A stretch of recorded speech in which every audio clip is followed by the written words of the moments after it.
My name's Norma Gregory and I'm here today at the Anaesthesia Museum in Portland Place in London, and I'm here to visit the Anaesthesia Museum.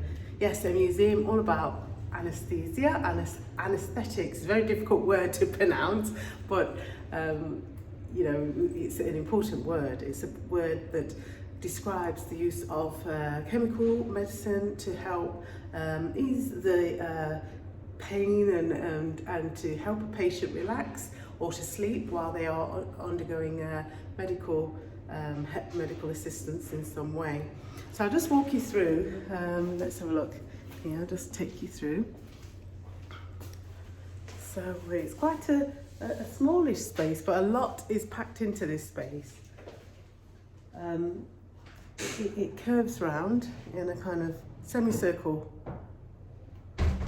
way, but there's so much on display in the museum, all sorts of skeletons and body parts and objects. It's amazing, actually. So I just wanted to take you around into what I can see.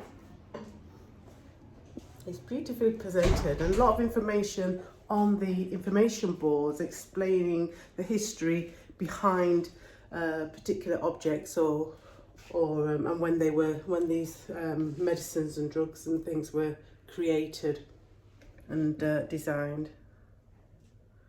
There's lots of syringes over here. Let me see if you can capture that. Because if we think about anaesthesia, anaesthetics, all through this COVID period, medicine, anaesthesia has been in the centre of the pandemic that we are still experiencing across the world. So this medicine, the history of anaesthetics and anaesthesia is really crucial and important to preserve. And I think one thing now is an important time to be collecting those stories from the COVID pandemic.